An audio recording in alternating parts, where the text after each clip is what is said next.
हमने इससे पहले वीडियो में इसका ए पार्ट किया है जिसे हम का कह सकते हैं, और अब हम इसका कर रहे हैं बी पार्ट। जैसे खा है प्रश्न ये वन का ही, पर इसके दो पार्ट हैं। आप इन पे थोड़ा ध्यान दीजिए, आसान भी है, बहुत आसान है। और एक आपको दो ही क्वेश्चन करने होंगे, और ये 20 नंबर का है, तो एक क्वेश्चन 10 का हो गया। विभिन्न समुच्चय सक्रियाओं और उनके गुणों का वर्णन कीजिए। बहुत आसान है, आइए इसे देखते हैं। सेकंड पार्ट ये है, सेट ऑपरेशन का सीधा सा मतलब है कि जब हम दो या दो से ज़्यादा सेट्स को आपस में जोड़ते हैं या घटाते हैं, मिलाते हैं, तो क्या होता है। कुछ नहीं है, आपको क्या बोला कि सेट ऑपरेशन जो है सिंपल सा है कि कोई भी चीज़ आप मान लो, दो चीज़ें हैं, उसमें आप उसको जोड़ो या घटाओ तो आपका क्या होगा वही देखना है। जैसे हम नंबर के साथ जोड़ प्लस घटा करते हैं, वैसे ही सेट के साथ भी कुछ खास ऑपरेशन होते हैं। जैसे हम नंबर्स हैं उसके साथ प्लस माइनस कर रहे हैं, वैसे ही सेट्स के साथ भी कुछ खास ऑपरेशन है। इन्हें समझने के लिए हम दो सेट्स मान लेते हैं। A equals to curly bracket 1 2 3 4 comma बीच में दहाई, और बी 3 4 5 6 करली ब्रैकेट। पहला क्या है, मुख्य set operation, main set operation, उसका भी वन पार्ट है। यूनियन संघ ऑफ सेट्स, आसान भाषा में सबको मिला दो। क्या होता है, इसमें सेट ए और सेट बी के सभी एलिमेंट्स को एक साथ मिलाकर लिख देते हैं, लेकिन जो नंबर दोनों में आ रहा है उससे सिर्फ एक ही बार लिखते हैं। बहुत आसान है, ये तो आपने 9वीं 10वीं 11वीं 12वीं में भी पढ़ा ही होगा। जैसे ए यूनियन बी लिखा है, तो ऊपर जैसे आप देख सकते हैं ए क्या है 1 2 3 4 और बी क्या है 3 4 5 6। अब दोनों ऐड करेंगे तो जो 3 4 है और 3 4 है वो तो कॉमन आ गया आपका, तो उसको हम सिर्फ एक बार लिखेंगे। तो ए यूनियन बी, अब करली ब्रैकेट 1 2 3 4 5 6 ब्रैकेट क्लोज। अब देखेंगे इंटरसेक्शन सब निस्टिक, इंटरसेक्शन ऑफ सेट्स, आसान भाषा में जो दोनों में कॉमन हो, समझ गए आप, बस जो दोनों में कॉमन है बस उसे ही लिखना है। क्या होता है, इसमें सिर्फ वही एलिमेंट्स लिखे जाते हैं जो ए और बी दोनों के पास मौजूद हो। उदाहरण, यहाँ 3 और 4 दोनों में कॉमन है, तो हमने ए यूनियन बी को करली ब्रैकेट 3 4 क्लोज करली ब्रैकेट में लिख दिया है। जैसे आप ऊपर देख ही सकते हैं ए और बी में क्या है 1 2 3 4 3 4 5 6, तो 3 4 क्या हो गया, दोनों में कॉमन है, तो इंटरसेक्शन में क्या आ गया, कॉमन आ गया। अब लिखेंगे हम डिफरेंस ऑफ सेट्स, आसान भाषा में अपना रखो कॉमन वाले को हटा दो। क्या है, आप अपने पास रखो और कॉमन वाले को निकाल दो। साफ सीधी बात है, जो तुम्हारा दोस्त है तुम्हारा, जो उसका दोस्त भी है उसे निकालो लात मार के। ए माइनस बी का मतलब ए का वह एलिमेंट जो बी में नहीं है, यानी ए में से बी वाले हिस्से को काट कर फेंक दो। समझ गए, मतलब आपका जो ए में है वो बी में नहीं हो, बी में नहीं है तो उसे हटा दो।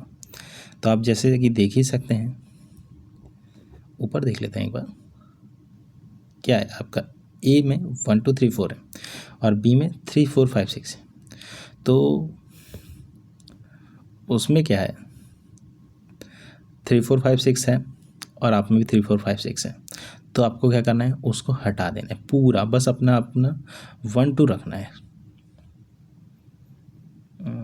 थोड़ा ऊपर चला गया, हाँ। वैसे ही आपको बी माइनस ए में करना है, 1 2 3 4 था और अपने में 3 4 5 6 था, तो 3 4 को भी हटा दो और 5 6 को रख देना है। कॉम्प्लीमेंट ऑफ अ सेट, आसान भाषा में इसको छोड़कर बाकी सब होना चाहिए। क्या होता है, इसके लिए हमें एक यूनिवर्सल सेट यू चाहिए होता है जिसमें दुनिया की सारी प्रासंगिक चीज़ें हों।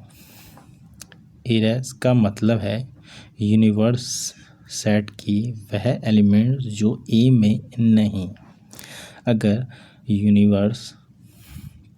यूनिवर्सल सेट में 1 2 3 4 5 6 7 8 है और ए में 1 2 3 4 है, तो हम जो ए डैश है उसमें बस 5, 6, 7 AD रखेंगे, 1 से 4 तक हटा देंगे। ऑपरेशंस के गुण, प्रॉपर्टीज़। जैसे गणित में 2 + 3 = 3 + 2 होता है, वैसे ही सेट्स के भी कुछ नियम्स होते हैं जो बहुत आसान है। कम्यूटेटेड लॉ, आगे पीछे लिखने से कोई फ़र्क नहीं पड़ता, यह सिर्फ यूनियन और इंटरसेक्शन पर लागू होता है, डिफरेंस पे नहीं होगा। जैसे यूनियन लिया, A union B, B union, अब कुछ भी लिखो सेम ही होगा। जैसे आपका है ए यूनियन बी, दोनों को ऐड करना है तो आप इधर से भी ऐड करें उधर से भी ऐड करें, आएगा तो वही। और इंटरसेक्शन है ए यूनियन बी और बी यूनियन ए, अब इसमें क्या है, कॉमन आएगा, तो कॉमन क्या है, आप उससे उसमें से कॉमन लें, उसमें से उसमें सेम ही आएगा, कोई डिफरेंस नहीं। एसोसिएटिव लॉ, एसोसिएटिव लॉ आपका यह कहता है अगर 3 सेट्स हों तो ब्रैकेट कहीं भी लगाओ रिजल्ट सेम रहेगा। अब मैं आपको इसे सॉल्व करूँगा तो बहुत ही बड़ा होगा, तो ये सिंपल है, आपको नॉर्मली इसे याद कर लेना है। याद भी करने की ज़रूरत नहीं है। मान लीजिए आप ए यूनियन बी है, ब्रैकेट क्लोज है और ऊपर से यूनियन सी लिखा है, तो आपको क्या करना है, सिंपली ब्रैकेट बदल दें आप, A union = B union C में ब्रैकेट लगा दें, कुछ नहीं होगा, सेम ही रहेगा, रिजल्ट आपका सेम ही आएगा। वैसे ही दूसरा एग्जांपल इंटरसेक्शन पे भी देख लें, A intersection B bracket close, फिर intersection C = A intersection bracket close B intersection C, simple ही है। और आप ये भी ध्यान दें कि ये बस यूनियन और इंटरसेक्शन पे ही होगा, डिस्ट्रीब्यूशन पे नहीं होगा। अब आपका आता है डिस्ट्रीब्यूशन, यह ब्रैकेट के बाहर वाले साइन को अंदर बांट देता है। डिस्ट्रीब्यूटिव लॉ में क्या होगा आपका, A union B union C और बी सी में जो है ब्रैकेट क्लोज है = ए यूनियन नहीं ए इंटरसेक्शन बी, सॉरी माफ़ करना मुझे, ए इंटरसेक्शन बी और union C bracket close, A intersection B union intersection A intersection C, ये ब्रैकेट के बाहर वाले साइन को बांट देता है। तो आप देख ही सकते हैं ए इंटरसेक्शन बी है, उसको भी = क्या है ब्रैकेट क्लोज, और यूनियन को अंदर है, और जो यूनियन है वो इंटरसेक्शन हो गया ए इंटरसेक्शन सी। आपका एक तरह से अंदर मल्टीप्लाई हो रहा है तो साइन को चेंज कर दे रहा है आपके। डी मॉर्गन का नियम, डी मॉर्गन्स लॉ, यह बहुत महत्वपूर्ण, यह कहता है कि जब पूरे ब्रैकेट का कॉम्प्लीमेंट हटा है तो अंदर के साइन पलट जाते हैं, यूनियन इंटरसेक्शन बन जाता है और इंटरसेक्शन यूनियन। लिखा है ए यूनियन बी ब्रैकेट को